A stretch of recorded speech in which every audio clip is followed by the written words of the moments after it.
Oke, selamat sore semuanya dan selamat sore Bapak Sigit Ardadi. Ya, sore. Kami sangat berterima kasih pada Bapak Sigit karena sudah mau meluangkan waktunya untuk kami untuk melakukan wawancara.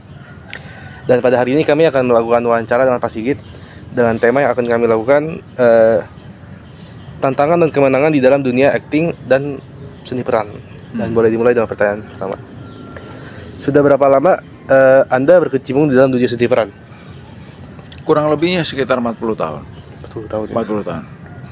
Lalu ini Pak, sebenarnya apa sih Pak yang menginspirasi Bapak supaya melakukan seni itu?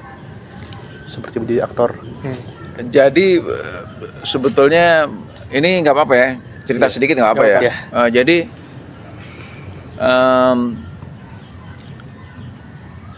antara SMP sama SMA itu bisa berubah.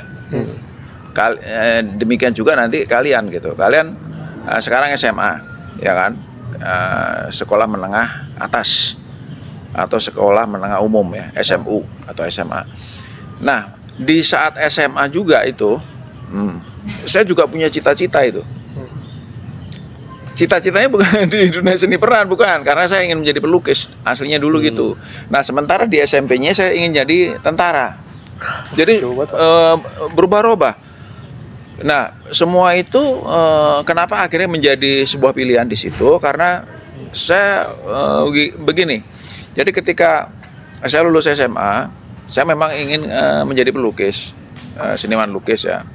Tapi karena keterbatasan, karena macam-macam faktor ekonomi, akhirnya saya memilih untuk kuliah di teater.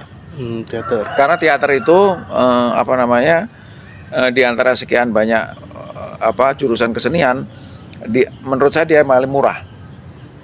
Paling murah dalam artian nggak banyak belanja, nggak banyak. Kalau di musik mesti punya alat, ngambil piano, mungkin kamu harus punya piano. Kalau gitar kamu harus beli gitar. Kalau di seni rupa mungkin harus beli alat-alat lukis. Dan pilihan satu-satunya pada saat itu saya ingin di kesenian aja gitu, di kesenian aja. Jadi bukan di ekonomi, bukan di mana, di politik, enggak. Jadi di kesenian. Jadi ketika seni rupa gagal karena keterbatasan itu, aduh di mana ya? Akhirnya saya milih seni peran itu, milih teater. Jadi itu sebetulnya teater bukan cita-cita saya dari SMA, bukan. Gitu. Jadi yang penting seni ya Pak ya? Ya seni. Iya, enggak, hitung-hitungan jelek. Saya iya benar. Bahasa Inggris juga jelek. Kalau dulu dapat tata buku juga jelek. Hitung dagang jelek. Pokoknya hal-hal yang berkaitan dengan hitung-hitungan itu saya bodoh. Nggak bisa. Tapi kalau suruh gambar atau bikin puisi, senang. Nah, dari sini saya beranggapan bahwa saya kayaknya bakat saya bukan di hitung-hitungan, di eksata, karena IPS kan, sekolah juga IPS bukan IPA gitu. Jadi saya lebih memilih ke kesenian, meskipun kesenian yang saya tekuni sekarang ini adalah awalnya itu dari sesuatu yang salah. Yang awalnya saya pengen jadi pelukis karena dari mulai SMP, SMA itu saya senang menggambar. Menggambar, pernah waktu SMA saya ikut lomba, saya juara 1 gitu. Jadi bagus, lukisan saya tuh bagus gitu. Nah, kenapa ada pertanyaan kok tiba-tiba menggeluti seni peran, ya kan, acting. Itu lantaran itu tadi awalnya itu. Jadi begitu udah salah, terus akhirnya saya sekolah teater, dan ketika sekolah teater saya mengambil jurusan mayor seni peran. Itu di teater tuh ada 3 jurusan. Satu sutradara, yang kedua adalah penata artistik ya, yang ketiga seni peran, gitu. Jadi saya pilih yang seni peran. Nah, pilih seni peran itu di dalam perjalanannya di tahun-tahun pertama juga saya nggak betah tuh, karena memang bukan ini saya kan, maksudnya bukan passion saya gitu. Setahun 2 tahun, lama-lama mulai senang, mulai mendapatkan di hati saya gitu. Oh, kayaknya dunia gue di sini, dan gue kayaknya nggak akan berubah lagi. Dan ketika saya memutuskan untuk sudah memutuskan di dunia seni peran sampai akhirnya saya lulus. Waktu itu belum ada S1. Waktu itu di IKJ itu istilahnya ujian itu tahap studi dasar. Nah, tahap studi dasar itu kalau zaman sekarang D3. Jadi diploma 3 gitu. Nah, pada saat itu pengen saya ambil D4, tapi D4 keburu tutup. Sistem pendidikan kan selalu berubah tuh. Yeah. Akhirnya sekolah itu bukan lagi LPKJ, tetapi menjadi institut. Nah, ketika menjadi institut harus menjadi gelar harus menjadi S1. D3 nggak ada lagi. Gitu. Udah, akhirnya ya saya D3 itu, dan saya tidak mengambil S1 atau apa. Dan dari situlah saya mulai berkiprah dari tahun 80. Saya lulus itu tahun 84. 84 saya diperbantukan sama sekolah, sama kampus untuk menjadi asisten dosen, asisten mahasiswa gitu. Udah sampai detik ini itu saya masih berkiprah di situ gitu. Jadi artinya ketika keputusan saya itu sudah saya ambil, ada sih sebetulnya gangguan-gangguan tuh ada, pengen jadi ini, pengen jadi itu. Banyak teman-teman saya yang lari-lari gitu kan, pengen jadi ini. Orang kan kadang-kadang ada bosannya, ada jenuh gitu. Segala macam profesi kalau menurut saya pasti ada kejenuhannya kalau menurut saya ya, tapi nggak tahu ya. Jadi ada jenuh gitu, tapi saya nggak pengen melirik ke tempat lain gitu. Tetap, jadi nggak kepengen ya tetap di situ, meskipun mungkin saya nggak ada pagelaran kan. Seni peran kan ada 3 macam media. Jadi saya bisa juga main di panggung, ya kan. Saya juga bisa main di televisi, saya juga bisa main di film. Jadi ada tiga media yang bisa kita terjuni gitu. Nah, itu pilihannya. Jadi belakangan saya lebih banyak ke televisi, lebih banyak ke sinetron, karena mungkin ya itu sebuah pilihan karena orang hidup itu kan sebetulnya kan bukan cari nyaman, tapi sekarang segala sesuatu yang kita lakukan dengan cinta kan pasti lebih bagus daripada terpaksa. Yeah.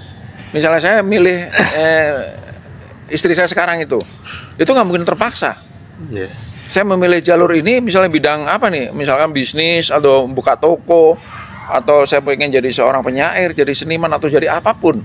Tapi kalau dilakukan dengan cinta, udah pasti kita seneng gitu, kita seneng gitu. Nah passionnya di situ, akhirnya itu menjadi passion saya sampai akhirnya sampai sekarang nggak berubah. Saya ditawarin jadi sutradara juga, saya nggak mau. Ada kan juga teman-teman yang, lu udah pantas nih habis jadi pemain jadi sutradara nih. Enggak, saya pernah ditawarin tapi saya main aja.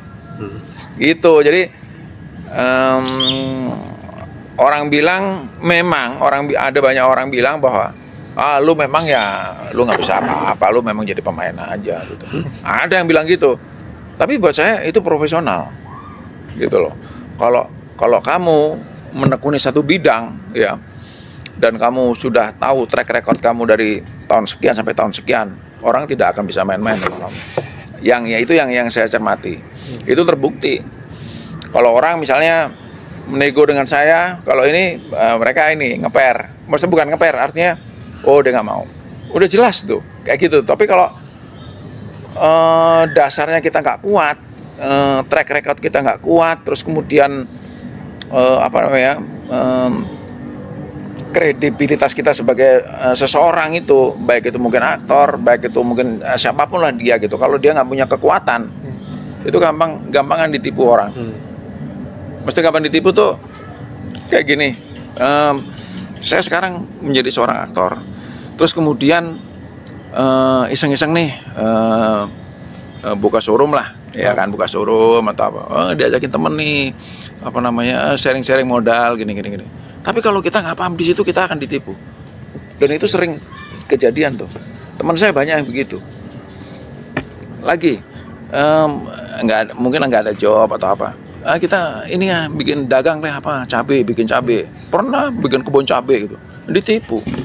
Karena kita nggak menguasai. Yeah. Tapi kalau kalian menguasai satu bidang kayak seperti saya nih, saya menguasai dalam dunia seni peran, dunia acting. Orang ajak saya mikir, harus mikir, oh ini orang serius nih. Orang yang tidak diambil dari jalanan, orang yang tidak diambil dari sekedar hobi. Kan banyak pemain atau artis yang bilang, kok dulu bisa jadi artis sih? Dulu saya iseng-iseng aja. Nah, yang begini ini gampang ditipu. Betul nggak? Gampang karena nggak ada dasarnya. Tapi kalau saya, bukannya saya bangga dengan studi saya, bukan. Tapi semua hal, kalau menurut saya, itu harus terdidik. Semua hal. Kalian misalnya pengen jadi tukang masak, ada sekolahnya kan. Supaya apa? Kalian menjadi pakar. Maksudnya masaknya bener. Minimal kalau kamu nggak pintar masak, kamu tahu resepnya tuh. Pinter, oh ini ada garamnya nih. Harus begitu kan, supaya kita nggak ketipu. Tapi kalau bisa masak nggak lo? Bisa. Bener lo bisa. Lo bikin pizza sekarang? Nggak bisa. Bener nggak? Tapi kalau bisa masak nggak? Bisa. Bisa apa? Ya masak mie. Nah kalau masak mie kan itu kan bukan masak namanya kan, atau nyeplok telur, iya kan? Itu kan namanya nggak bisa masak. Tapi dia bilang bisa. Gue bisa masak. Tapi cuma masak mie sama masak ceplok telur, nggak, menurut saya nggak bisa masak. Bisa masak dia studi. Ketika ada orang bilang, lu masakin gue capcay ya, siap. Lu masakin gue puyung hai, siap. Lu masakin gue gudeg, siap. Lu masakin sayur asem, siap. Itu baru juru masak, kan gitu kan? Nah itu maksud saya begitu. Jadi basic itu menurut saya studi itu penting. Kalian misalnya ambil jurusan apa, itu penting banget. Karena apa? Kedepannya nggak ada orang yang serba kebetulan, nggak ada kan. Orang minimal dia menguasai itu, gitu loh. Kalau menurut saya gitu. Nah, di antara sekian banyak teman saya yang dari awal sama-sama berangkat, di dalam dunia acting, itu kalau memang dasarnya mereka memang dasarnya nggak kuat, hilang. Itu yang mau saya bilang, bahwa passion itu penting. Pendidikan itu penting. Itu artinya apa? Itu artinya membekali kita sampai sekarang. Itu yang membekali saya sampai sekarang. Dari umur sekitar 20-an, saya sekarang sudah 67. Itu berarti sudah ya tadi itu sudah 40 lebih. Dan teman-teman saya juga udah banyak yang mati. Banyak yang sakit. Itu saya masih konsisten di situ. Nggak goyang. Gitu loh. Jadi itu menurut saya itu, maksudnya kan pertanyaan tadi, dunia seni peran bagi saya itu adalah hidup dan mati saya. Gitu. Jalan hidup, way of life. Jadi jalan hidup saya di situ. Seperti saya pilih menjadi romo, jadi pendeta, jadi ustadz, atau jadi apalah, biku, iya kan? Itu pilihan gitu. Dan nggak goyang. Jadi yang penting ini ya Pak, pendiriannya harus kuat. Ya kuat, harus kuat. Karena apa? Setiap pilihan hidup itu pasti ada digoyang kita. Ada masa di mana kita nggak suka gitu. Masa di mana kita aduh bosen nih. Capek. Sama seperti lu punya cewek, lu juga pasti ada bosennya. Ini kalian udah punya pacar belum? Belum. Oh belum. Kalau punya nanti pasti ada bosennya. Ada itu. Seperti lu tiap hari lu makan capcay aja, telur ceplok terus kan bosen. Sama seperti sekarang saya sudah berumah tangga sekitar dari mulai tahun 86 sampai sekarang. Itu berapa puluh tahun? 30 berapa ya? 38. 86 sampai sekarang. Sama istri saya. Itu kan berdua tiap hari. Ada bosannya. Tapi kan bukan di situ letak ini, tapi bagaimana kita menjaga itu. Sama seperti kalian itu, nanti pada suatu saat kalian di dalam perjalanan karir kalian itu pasti ada bosannya. Tapi bagaimana mengelola bosan itu menjadi tidak bosan, gitu. Nah itu sama di acting juga sama. Dapat perannya itu, ya dari tahun ke tahun. Kalau nggak orang susah, orang jahat. Kalau nggak orang susah, itu sama bosan gitu, gitu. Tapi karena itu sudah pilihan hidup kita, jalani itu. Oke. Jadi pertanyaan selanjutnya ada ini. Gimana sih kayak persiapan Bapak sebelum memulai sebuah peran itu? Eh, jadi gini, itu kalau memulai sebuah peran itu kan kalau dasarnya dulu kan kita harus lihat apa skenario, ya kan, kita lihatnya skenario, kemudian kita baca seluruhnya, kita baca, terus dari pihak sutradara bilang, Pak, Mas, nanti Bapak perannya ini, misalnya perannya bapaknya ini, bapaknya Natasha Wilona atau bapaknya siapa, ya kan, atau nanti bapaknya Cuciva, banyak pemain-pemain Indonesia itu. Nah, nanti tokohnya begini. Nah, karakter-karakter ini itu datangnya menjadi bisa kita pegang itu datangnya dari satu keterangan dari penulis, dari teks, dari skenario, kemudian dari pembicaraan karakter-karakter lain. Itu menguatkan kita menjadi karakter. Kayak misalnya gini, oh Sigit ini Ciapos, oh dia tuh orang susah tuh, dia suka ngutang loh itu. Itu ada informasi dari mana, dari orang lain. Terus nanti terus ada orang bilang, oh enggak, dia baik tuh, dia baik, dia orangnya suka masak, suka ini. Nah itu di dalam teks skenario itu si penulis tidak menuliskan itu, tetapi si penulis memberikan informasi dari tokoh-tokoh lain. Oh, si Sigit itu, kerjanya di Jakarta dia, gini. Jadi latar belakangnya sampai akhirnya kita memberikan menjadi satu karakter bahwa tokoh saya begini nih. Itu berdasarkan itu. Nah, tokoh yang akan kita mainkan itu nanti kita akan bicara dengan sutradara. Misalnya sutradaranya ketemu, Git, nanti tokohnya begini. Oh ya Mas, yang ini. Nah, jadi apa persepsi kita, apa analisa kita yang sudah kita baca di dalam skenario itu dipadukan dengan arahan sutradara.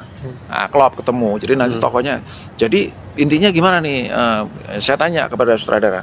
Intinya tokoh kamu tuh tokoh baik. Gitu. Ada juga sebaliknya. Tokoh kamu jahat.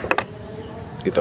Jadi ketika kita sudah punya embel-embel jahat dan baik itu, nah kalau baik, ya bagaimana caranya kita memainkan adegan itu supaya yang nonton itu tidak sebel sama kita. Itu syaratnya tuh. Jadi tokoh-tokoh protagonis, tokoh baik itu di dalam film maupun di dalam teater maupun di dalam sinetron itu tidak boleh jelek.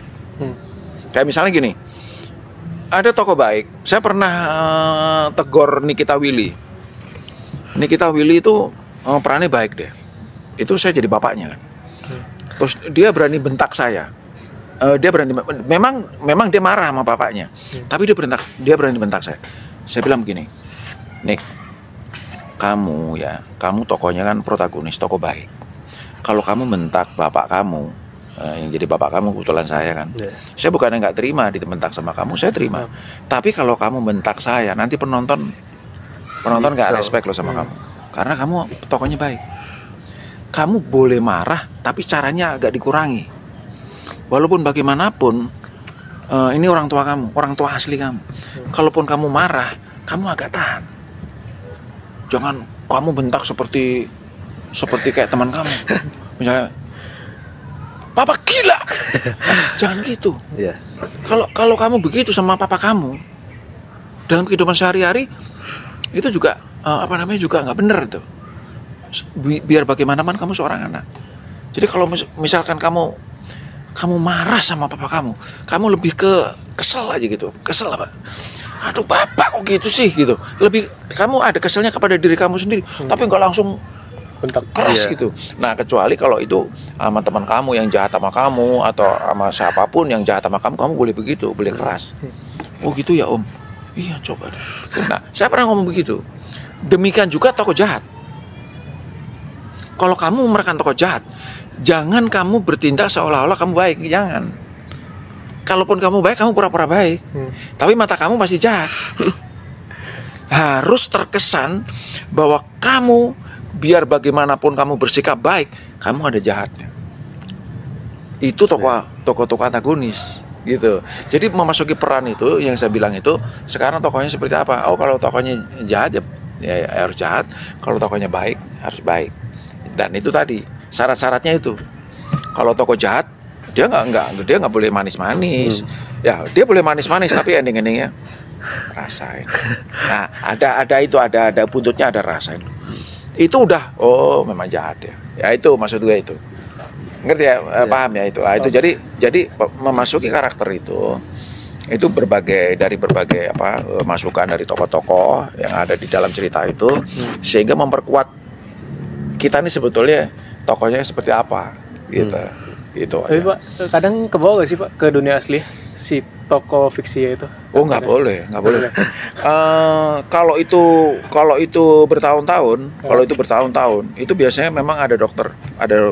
Kalau di luar kan ada dokternya. Kayak dulu siapa ya? Aku pernah baca itu ada pemain film dari luar itu, kalau nggak salah Meryl Streep. Christine Hakim juga pernah pakai dokter. Jadi untuk mengembalikan bahwa dia bukan Cut Nyak-Din itu. Dia pernah kan buta gitu. Terus jadi Cut Nyak-Din. Itu nggak bisa hilang tokohnya.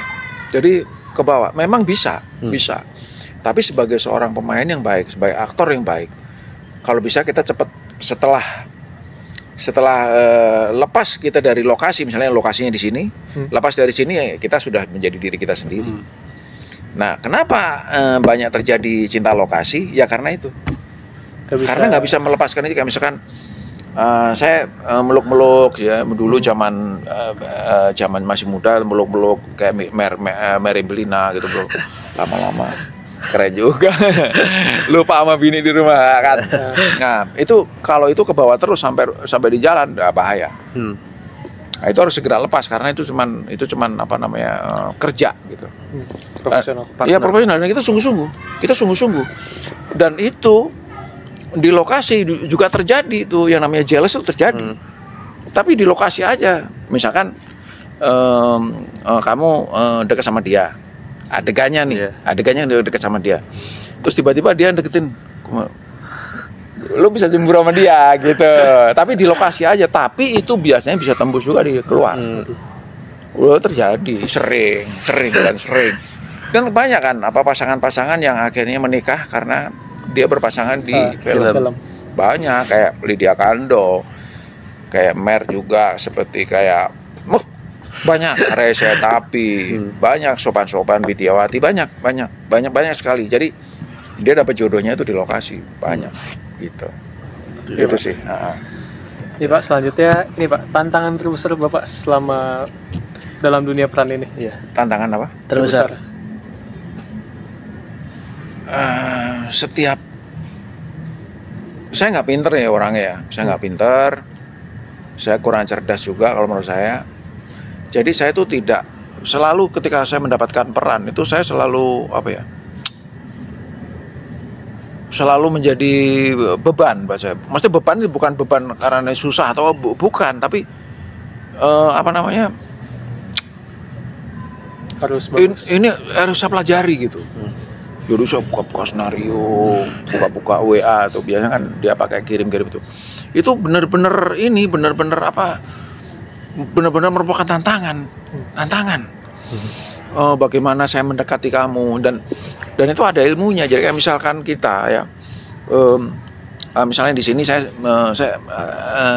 andaikan kamu sebagai bapak saya mendekati kamu karena ini akan menjadi bapak saya nanti gini-gini. Itu merupakan satu pekerjaan yang nggak mudah itu. Ada banyak orang yang kalau di lokasi nggak begitu kelakuannya, dia cuek aja. Tapi bagi orang yang mengerti tentang dunia seni peran, dia harus berkomunikasi. Misalnya kayak pernah sekali waktu saya mendapatkan peran menjadi ayahnya Lulu Tobing. Tahu ya Lulu Tobing ya, artis ada tuh. Ya artis zaman dulu lah, tahun 80-an, 90. Nah, dia orangnya cuek. Tidak diperkenalkan sama sutradara. Jadi dia main HP gitu kan, terus main laptop gitu. Nah, tidak pernah diperkenalkan bahwa dia nanti menjadi anak saya, kemudian saya jadi bapaknya. Bingung saya. Tetapi secara teori, karena saya pernah sekolah acting, itu ada pelajarannya. Jadi kalau misalkan kamu tidak diperkenalkan oleh sutradara, kamu tidak diperkenalkan sama yang lain, kamu harus mendekati, ilmu harus mendekati. Akhirnya waktu makan siang, belum syuting, waktu makan siang biasanya kan kita dikirim sama dipesenin sama PU, pembantu umum, oh mau makan apa, oh gini-gini, udah. Terus saya bilang nanti kalau makanan itu yang dikirim ke Lulu Tobing itu biar saya ngirim, biar saya yang bawa, gitu. Udah pas makan siang dia pesen nasi, sayur, apa lauk, udah pagi-pagi saya kasih ke dia. Di situ namanya Putri, perannya Putri. Jadi saya Didi, namanya Didi, Pak Didi, ya, dia Putri. Terus Putri silahkan makan. Terus dia ngeliat saya gini, loh, bapak nih PO apa? Oh bukan. Ya, dia nggak kenal, karena nggak dikenalin. Saya pemain yang nanti akan menjadi ayah kamu. Oh gitu, kok baik amat sih gini. Iya nggak apa-apa, kan kamu nanti akan menjadi anak saya, ya kan? Kamu akan menjadi anak saya dan saya akan menjadi bapak kamu. Aduh terima kasih gini, ayo makan dong ya. Udah makan, makan deh. Udah saya pergi saya makan. Coba kamu bayangkan, itu yang adegan yang mau diambil adalah dia nangis-nangis dalam pelukan saya. Dia nangis, itu adegan yang mau diambil, itu si ini yang jadi anak saya itu nangis-nangis dalam pelukan saya. Sekarang bisa kita bayangin nggak, dia bagaimana dia risihnya dipeluk sama saya, terus saya meluk dia, tapi kita belum saling mengenal gitu. Nah, ini persoalan seni peran ini penting. Ini sering dilupakan. Jadi makanya ketika saya memperkenalkan diri dan akhirnya dia tahu, akhirnya dia nyaman sama saya. Terus akhirnya dia manggil ayah, karena di dalam senario, di teks itu manggilnya ayah. Jadi tantangan-tantangan yang terberat itu setiap saya dapat peran, itu saya selalu beruntung misalnya kalau ketemu sama sama pemain yang sama. Tapi kalau pemainnya kita beda-beda, itu sama aja. Jadi saya pelajari naskahnya, dan saya bukan orang yang cepat menghafal, maksudnya begitu di ini. Padahal kalau kita, apalagi zaman sekarang ya, begitu kita syuting kadang-kadang kita nggak dapat teks, nggak dapat skenario, tapi nanti tiba-tiba teksnya dikasih di lapangan. Kadang-kadang ya ada di WA dikirim gitu, di WA tuh. Tapi di WA tuh kan kecil-kecil atau apa tuh, jadi nggak ini. Pasti kita nunggu skenario gitu. Jadi buat saya setiap peran yang diberikan kepada saya itu buat saya tantangan. Selalu gitu, saya selalu belajar. Mau tidur, mau di kamar mandi, selalu ini adegan. Jadi memang betul-betul kita baca, kita kuasai, jadi nggak gelap. Jadi sampai lokasi itu betul-betul kalau bisa saya tuh udah siap, gitu. Jadi merupakan tantangan, selalu ada tantangan lah, gitu loh, gitu. Iya, selanjutnya nih. Gimana cara Bapak untuk membangun karakter yang kompleks? Ya tadi itu kita lanjutin ya. Tadi kan karakter itu. Jadi begitu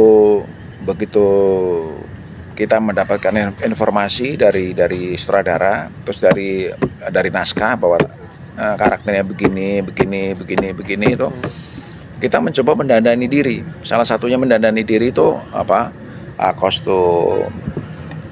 Mungkin kita pakai kacamata atau pakai apa atau nanti bilang sama sutradara, ini rambut gimana nih, mau dipotong apa mau dibiarin, atau kumis jenggot mau dipiara apa enggak, gini. Itu semua gitu. Terus ini logatnya apa nih, kan saya orang Jawa, saya bilang itu. Apakah logatnya normal aja mas, gini gitu. Jadi karakter itu nanti akan tercipta itu berdasarkan itu semua tuh, mau ntar jadi orang Batak lah, jadi orang Jawa, jadi orang Sunda, orang Sumatera atau orang Bali, semua tuh komplek itu berdasarkan informasi dari dari karakter yang ada dalam naskah. Nah itu terus kita ini kan. Nah nanti begitu kita syuting hari pertama itu bisa terlihat gitu, sutradara, oh nggak gitu. Terus itu kan awal kita muncul kan, jadi biasanya lu lebih gini deh, lu lebih kalem, atau lu kurang galak, lu harusnya gitu. Jadi pendalamannya begitu. Terus kemudian test case-nya itu pada saat syuting pertama. Jadi lama-lama terus berkembang makin bagus ya Pak. Nah itu iya, karena udah terbiasa kan, udah terbiasa. Biasanya kan kalau apalagi kalau stripping itu kan hampir tiap hari kita syuting. Hampir setiap hari kita naskahnya baru. Misalnya episode 1, episode 2, episode 3 nyambung terus kan. Nah itu malah makin ini. Tapi kadang-kadang di tengah jalan karakternya suka dirubah. Oh jadi ini gitu. Nah, itu harus siap tuh. Susah lagi dong Pak itu. Nah, iya memang, tapi kita harus siap. Kita harus siap. Gitu. Ya. Gitu. 8 juz. Nih Pak, teknik acting apa yang paling Bapak sukai dan mengapa? Teknik. Jadi sebetulnya kalau mengenai teknik itu kita kan memang ada satu metode ya. Di mana di IKJ saya mendapatkan pelajaran itu dari buku Stanislavski. Metodenya tuh metode Stanislavski. Jadi tekniknya teknik Stanislavski. Dan teknik ini ya boleh dikatakan teknik, tetapi sebetulnya lebih ke metode. Jadi acting dengan metode. Nah, acting dengan metode ini acting sekolahan. Jadi kayak gini misalnya, kenapa ada orang kecenderungan begini? Itu dipelajari tuh. Kenapa ada orang kecenderungan begini? Kenapa ada orang kecenderungan begini? Itu dipelajari tuh, tangannya begini apa segala macem. Terus kenapa ada kecenderungan orang gini kalau ngomong? Loh iya itu detail dipelajari. Itu pakai metode. Jadi kalau misalnya ini kamu atau kamu ya, sekali waktu boleh dipraktekin. Jadi metode ini kalau tidak dilatih, itu kesannya jadi teknis. Teknis itu seperti dibuat-buat, ya kan, kaku gitu. Tapi kalau teknis atau metode ini dilakukan berulang-ulang dan selalu, itu akan menghasilkan sesuatu yang bagus, gitu loh. Kayak misalnya ini, saya ngomong sama kamu kan biasa begini, gitu. Itu beda lagi nanti kalau saya ngomongnya begini. Kesan itu sudah dipelajari. Kesan itu orang akan nganggap orang yang berhadapan dengan orang seperti itu belagu. Mana loh? Mana ketemu sama lu? Jadi dagunya di atas. Dagunya itu di dalam sebuah metode, di dalam sebuah dipelajari itu. Itu kecenderungan untuk Untuk sombong, untuk congkak. Untuk apa gitu. Jadi gini. Apa? Nggak mungkin orang sombong ini. Kenapa lo? Nggak mungkin kan? Nggak mungkin orang sombong ini. Apa lo? Nggak dapat kan? Nah itu jadi itu metode itu dipelajari. Terus kenapa orang sendirian misalnya? Kenapa? Itu dipelajari. Apakah dia sedang melamun? Apakah dia sedang memikirkan sesuatu atau dia merencanakan sesuatu? Dipelajari semua. Jadi itu semua itu dipelajari.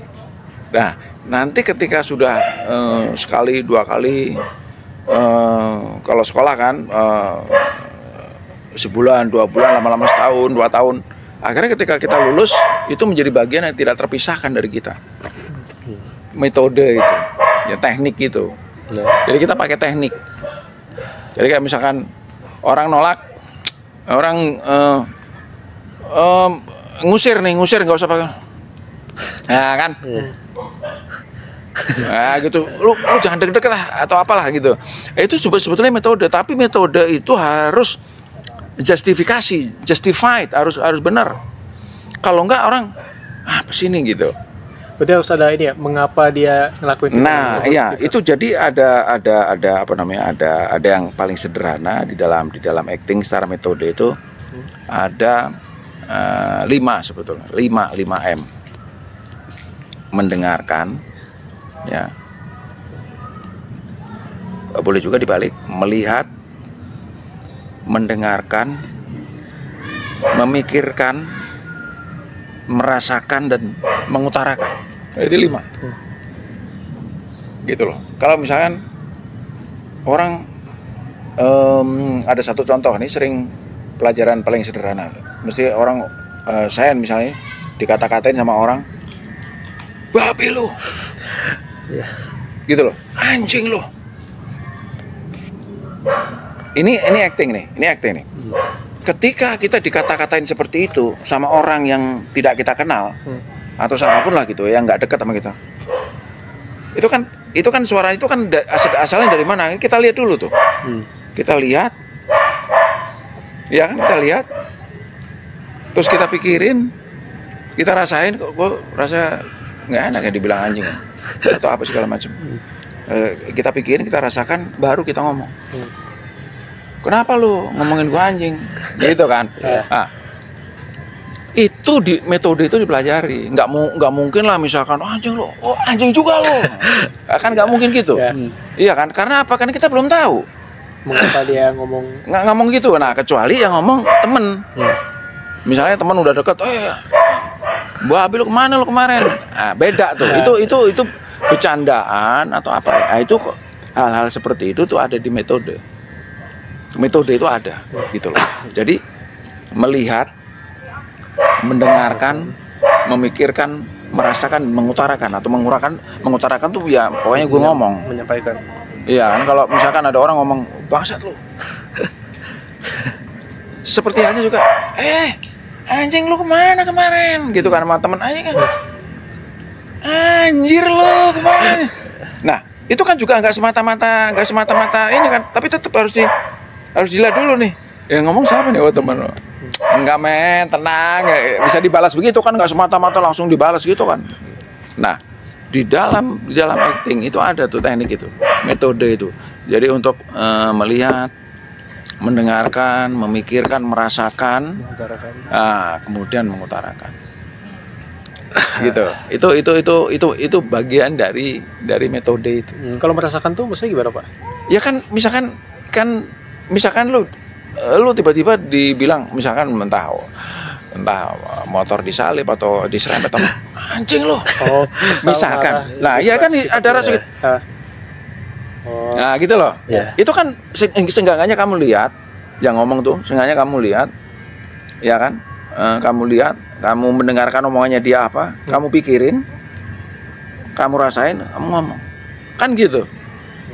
Iya kan, jadi nggak semata-mata begitu dia ngomong itu gue balas gitu kan, enggak. Lihat dulu. Gitu kan. Yang ngomong siapa nih? Lo ngomong bapak gua atau siapa? Nah, kan, apa tetangga atau siapa gitu. Nah, itu metode. Kadar tingkatan-tingkatan itu ada. Gitu. Tahu. Boleh dong Pak diceritain kayak pengalaman yang paling berkesan buat Bapak selama di industri ini? Pengalaman selalu berkesan ya. Saya setiap kali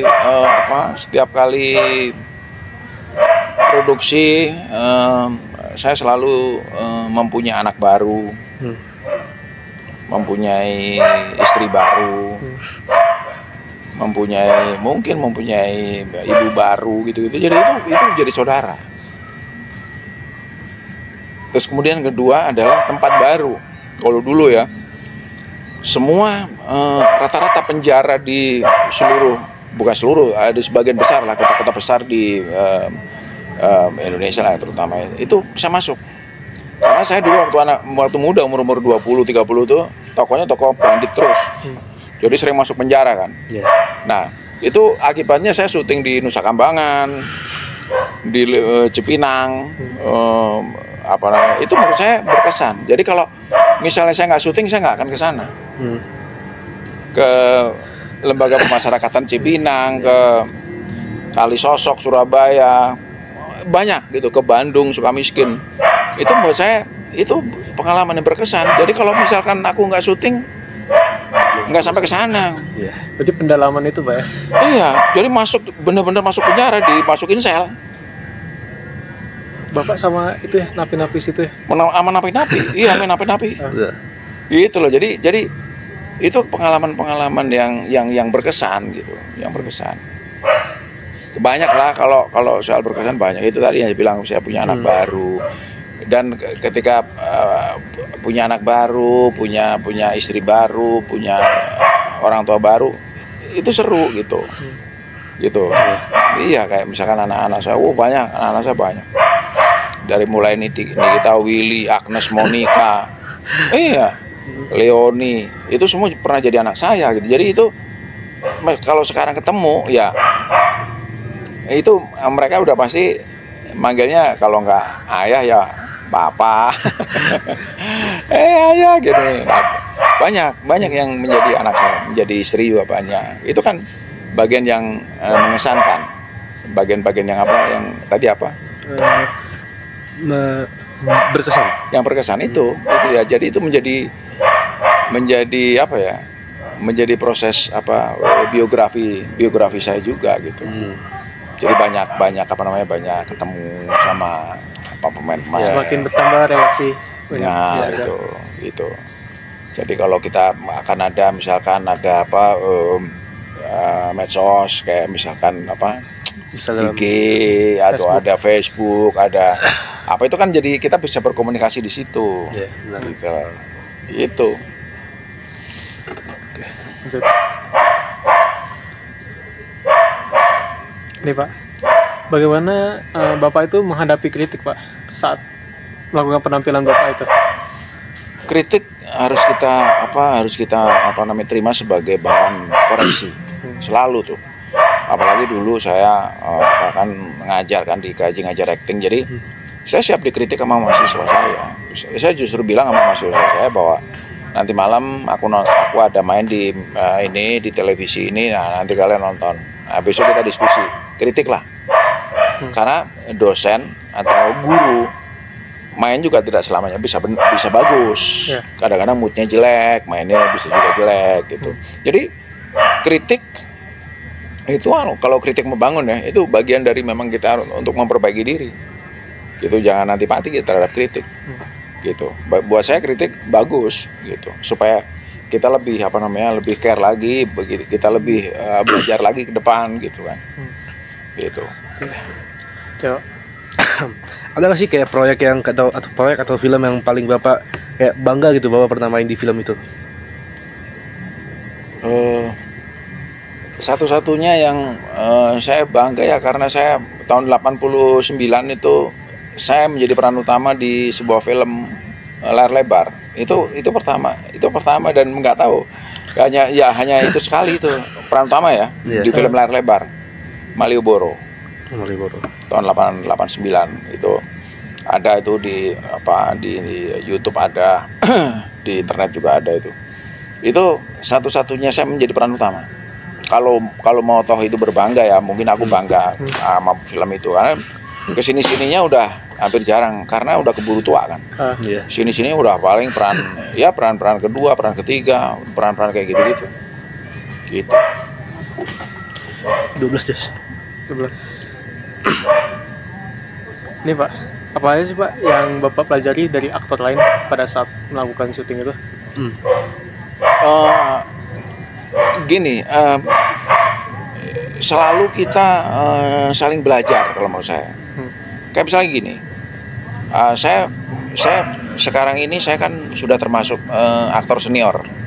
Ketika saya bekerja sama nih misalnya dengan kamu tuh murid saya juga belajar sama kamu. Jadi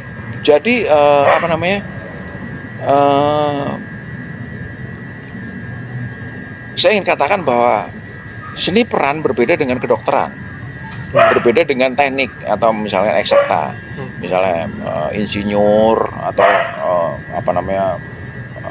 yang urusannya dengan teknik, urusannya dengan obat-obatan kayak dokter itu bisa nyuntik apa segala macam. Enggak, kesenian lebih fleksibel ya. Misalkan kamu baru lulus atau kamu baru muncul sebagai pemain baru ya, berbakat, juga belajar dari kamu. Gitu. Jadi karena apa, sepanjang usia kita kan kita tetap harus belajar. Benar. Kalau misalkan dulu saya tahun 80-an sebagai anak muda, saya tetap menjadi anak muda, ya kan? Umur 30 menjadi bapak muda ya kan, kadang-kadang masih jadi anak muda. Umur 40 ya masih jadi bapak muda. Umur 50 mulai bapak-bapak. Mulai selalu bapak-bapak ya kan. Umur 60 ada sekalinya udah jadi engkong. Sekarang ini udah sering jadi kakek. Gitu loh. Jadi tetap belajar kakek seperti apa gitu. Karena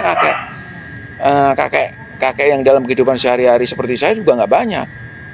Karena teman-teman saya yang dari SMA itu agak bingung juga karena gue masih suka naik motor. Ya gitu. Lu hati-hati lu udah kongkong lu. Masa naik motor lu? Nah, kenapa di usia saya sekarang yang 67 saya masih naik motor? Memang ada yang umur 50 udah nggak bisa naik motor, udah hati-hati. Tapi saya masih naik motor. Kemarin saya masih sampai ke Dieng, ke Gunung Dieng, naik motor sama teman-teman walaupun pelan-pelan. Jadi beda gitu. Jadi ketika keseharian saya tuh karakternya umur 67 dan masih suka naik motor, gini, beda sama kakek-kakek yang lain yang umurnya 60 tapi udah capek. Udah punya teman saya juga ada yang udah gitu ada. Nah itu kan berarti kita perlu belajar untuk menjadi udah nggak bisa naik motor nih. Nah, tapi saya masih naik motor, kan beda tuh. Jadi kita tetap harus belajar. Umur bisa sama, tetapi karakternya pasti akan beda-beda. Makanya kita tetap perlu belajar. Kayak misalnya kemarin syuting di di Garut, bikin promo tentang seorang orang desa, bapak-bapak yang kerjanya di peternakan sapi, peternak sapi di sana di Garut, kayak gitu. Nah itu kan beda lagi tuh kan, saya harus belajar. Saya pegang sapi aja nggak pernah. Nah, sekarang suruh pegang sapi. Nah, itu kan juga harus ada observasi pendekatan gini supaya nggak kesepak sapi kayak gitu. Nah itu ini proses itu berjalan karena kita sudah pernah belajar, sudah pernah studi bahwa memasuki dunia seni peran itu begini ya udah tinggal kita jalankan aja ya. Gitu. Oke, yang selanjutnya nih, menurut Bapak gimana perkembangan atau di teater ini udah berubah apa sih dari yang tahun-tahun sebelumnya? Kalau menurut saya dalam beberapa hal memang ada kesannya, atau ada kesan kemunduran, ada beberapa hal. Tapi ada dalam beberapa hal ada kemajuan, misalnya kemajuan teknologi. Ya kan? Tapi kalau lihat dari perkembangan seni acting, terutama karena saya dari mayor pemeranan dari aktor, jadi yang saya tangkap itu adalah mengenai keaktoran. Mengenai keaktoran ini sistem metodenya itu memang rada berat agak berat karena memang metode itu kan berasal dari luar, dari Rusia ya. Nah, jadi terutama saya dulu sekolah di KJ itu kita belajar meskipun tidak semata-mata Stanislavski, tetapi ada juga Grotowski, ada Bolelavski, macam-macam. Ada beberapa guru-guru tentang acting dunia gitu kan. Cuma kita lebih banyak ke Rusia. Nah, perkembangannya belakangan ini instan kalau menurut saya, lebih ke instan perkembangannya. Jadi acting metode itu hampir jarang kita temukan, sekarang itu hampir jarang kita temukan. Orang lebih cenderung untuk menjadi dirinya sendiri. Benar. Kayak misalnya aku nih, aku dapat casting ya itu lagi. Jadi tidak diberikan misalnya aku sebagai tentara gitu, aku sebagai hakim, aku sebagai bandit atau apalah, yang memang betul-betul kita harus memasuki karakter itu. Nah kalau kita memasuki karakter itu harus pakai metode. Ada metode observasi, ada metode seperti apa nih tokoh ini, betul-betul diciptakan. Kayak misalnya saya ini dalam peran ini perannya harus botakin, botak. Nah itu betul-betul memang metode berdasarkan keilmuan. Jadi botakin, terus nanti kumisnya dipanjangin gitu. Ya. Betul-betul berubah gitu, betul-betul berubah. Itu metode. Acting berdasarkan metode, acting berdasarkan betul-betul sungguh-sungguh gitu.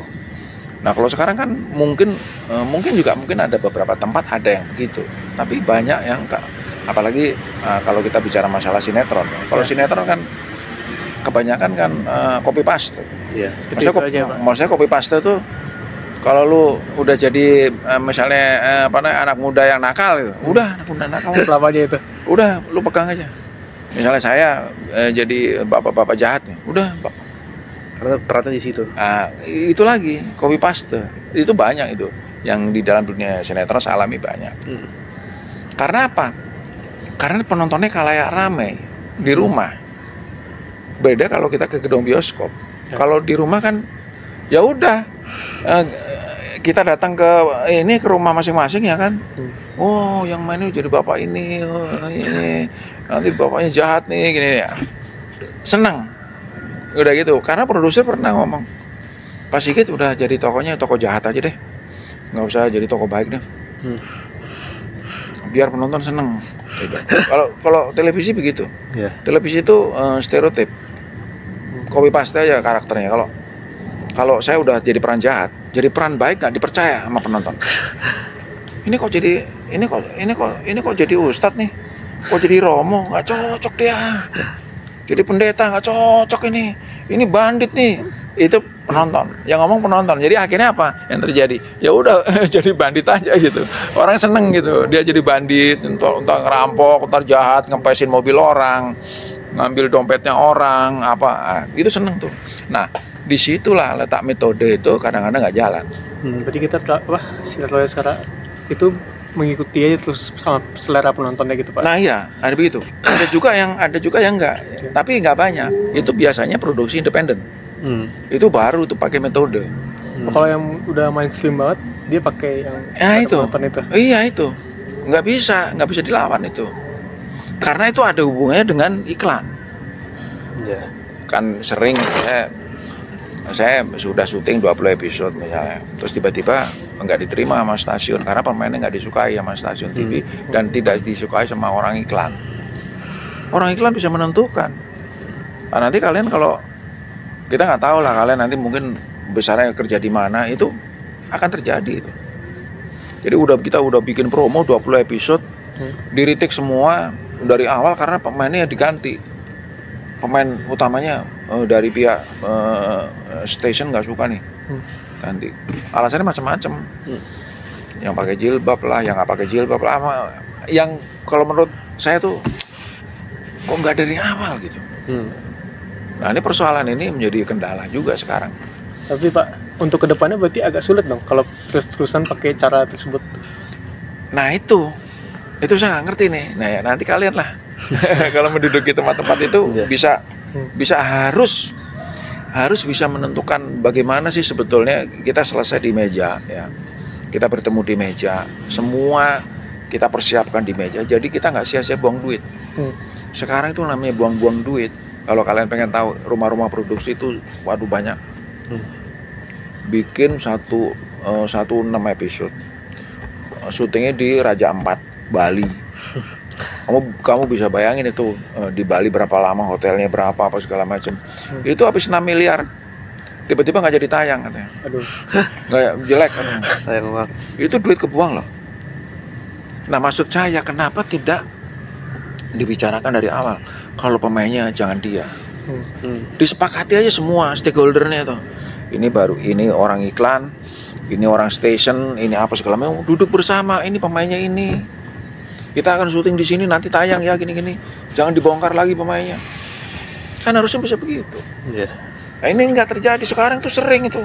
Saya syuting sama Senemat itu ada beberapa kali nggak jadi tayang. Nggak tahu alasannya karena apa.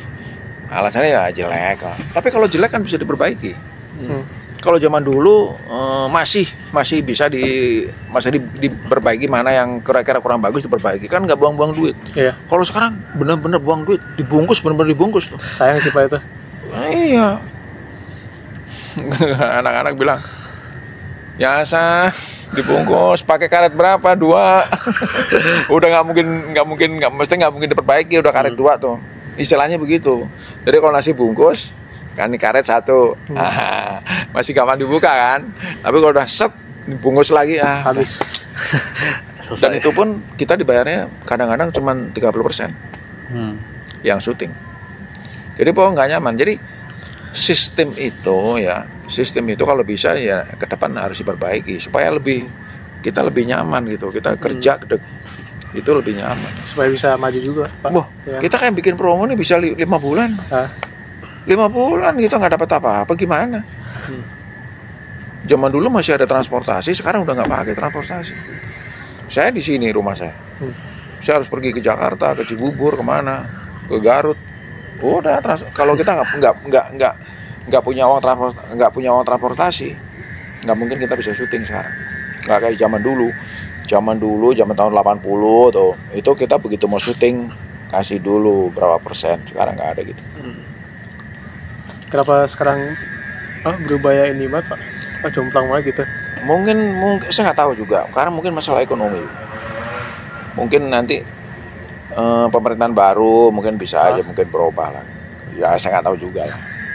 Sedikit demi sedikit. Iya, gitu. Oke Pak. Oke. Nih Pak, pendapat Bapak mengenai peran media sosial dalam karir seorang aktor itu Pak? Media sosial tuh kalau saya ada 2 ya. Ada 2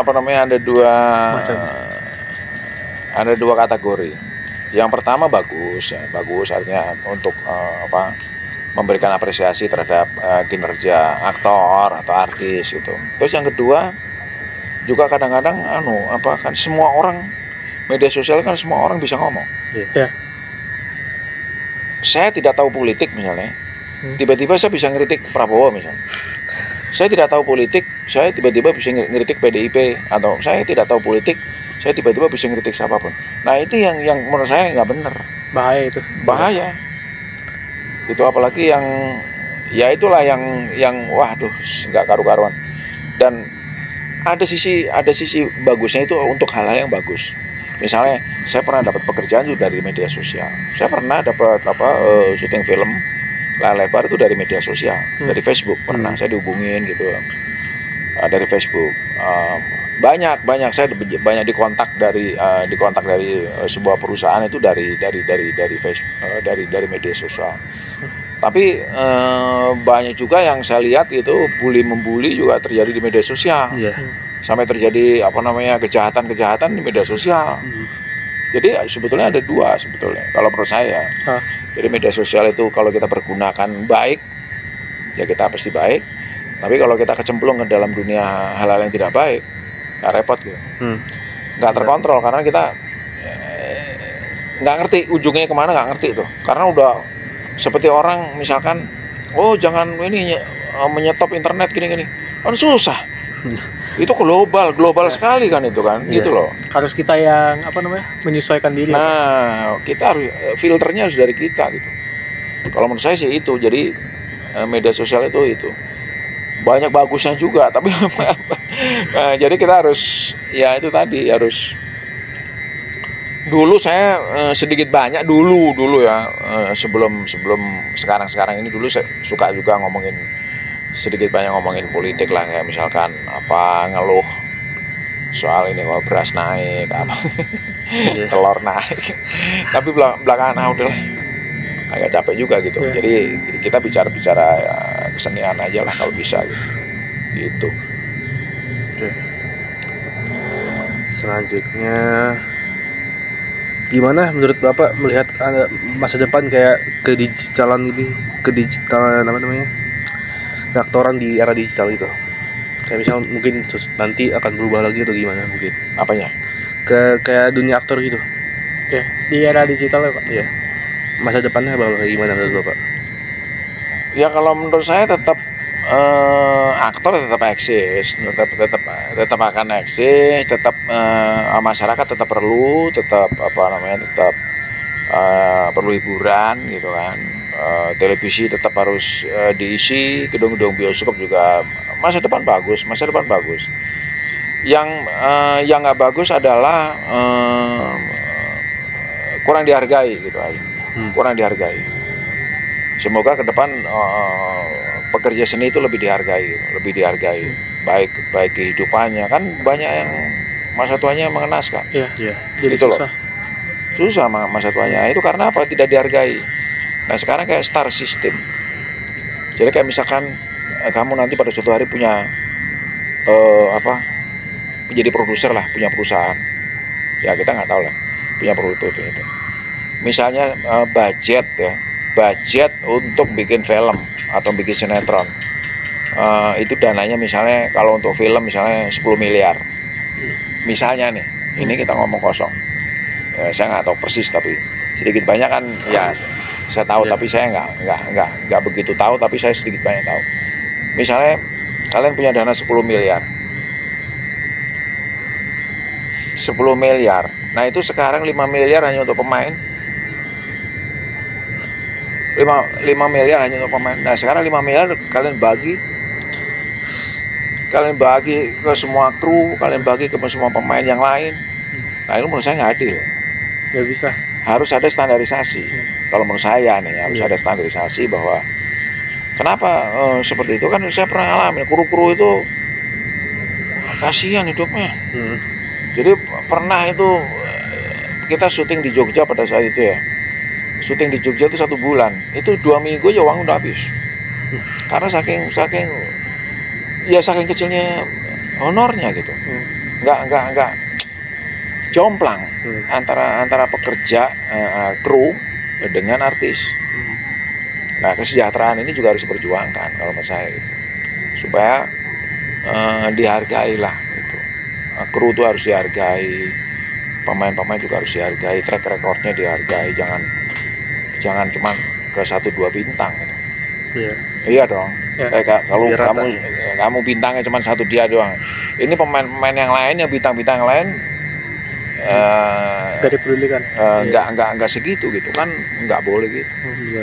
Harus adil gitu loh. Menurut Bapak, negara mana sih Pak yang pekerja seni itu sejahtera banget? Sebetulnya kan Amerika kan bagus.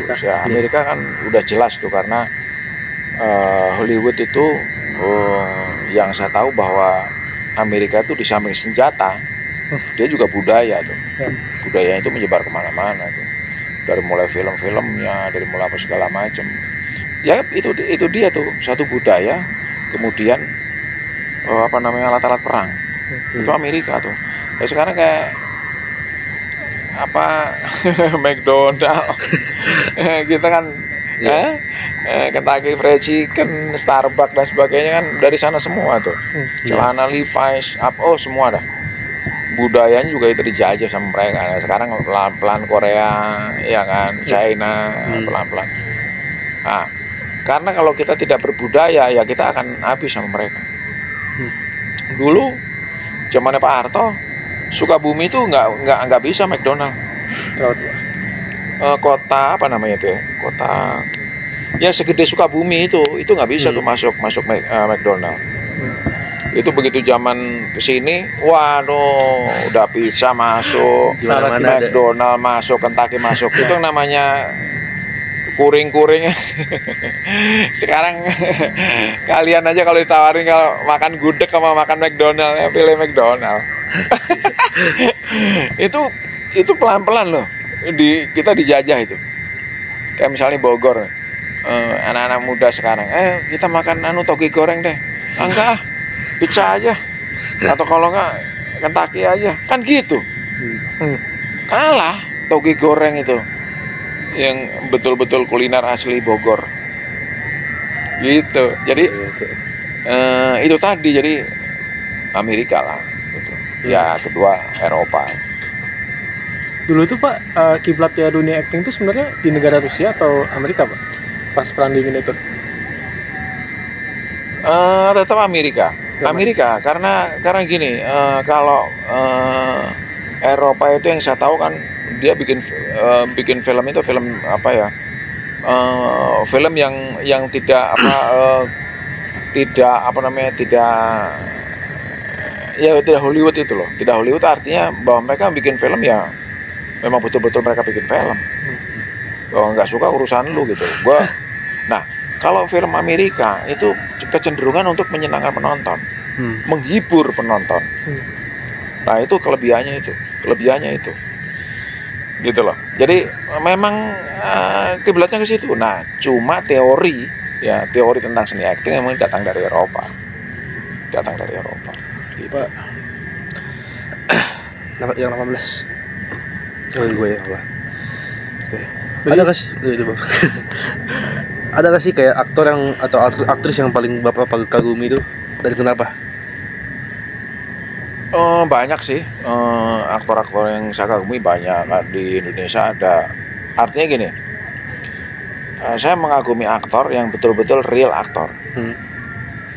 Ya, jadi dia tidak lari kemana-mana, tidak ini, ya kayak Cok Simbara itu senior saya itu kagum. Karena sampai senior ini dia tetap main. Cok Simbara, ada Agus Melas. Itu hebat tuh. Artinya orang yang betul-betul hidupnya dia memang betul-betul untuk aktor, untuk banyak itu. Kalau mau disebutin satu-satu, ya karena itu satu contoh bahwa dia emang hidupnya di situ. Kalau nggak main ya mungkin dia sibuk main golf atau dia sibuk ngapain, dia mungkin bikin konten, bikin apa. Tapi dia nggak mungkin, bukan artinya apa ya, tidak ngapa-ngapain gitu, enggak. Tapi mereka tetap berkegiatan, tapi dia menjaga profesinya itu dengan bagus. Gitu. Pertanyaan terakhir Pak, bagaimana Bapak menjaga keseimbangan antara kehidupan pribadi sama karir acting Bapak? Itu memang nggak saya pikirin, tapi ya saya mengalir aja. Saya gini, saya ingin menjadi saya seutuhnya aja. Jadi kalau misalkan saya gini, saya tinggal di sini, ya saya tinggal di Ciapus, di sebuah desa gini. Saya sama orang-orang sini biasa aja. Saya kadang ke warung nongkrong, saya pakai celana pendek, pakai apalah itu, nongkrong sama orang ngobrol, sama ini pergi ke warung kemana beli nasi padang. Jadi memang saya tidak menjaga image. Apa adanya.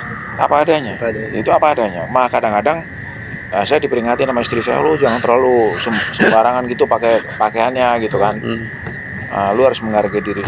Jadi saya kadang-kadang suka lupa bahwa setidak-tidaknya saya dilihat orang, setidak-tidaknya gitu, karena proses yang panjang itu gitu loh. Jadi tapi saya dengan kata lain saya berusaha aja.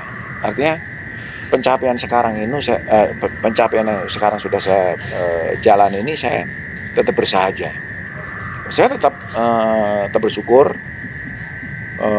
di usia saya yang 67 ini masih diberi kesempatan gitu sama Tuhan untuk tetap berkarya, sehat, berkarya gitu. Masih ada promo tapi belum tayang. Mungkin sebentar lagi lah, mungkin tengah-tengah, mungkin bulan November kali, atau bulan Oktober ya, Oktober November. Lagi promo.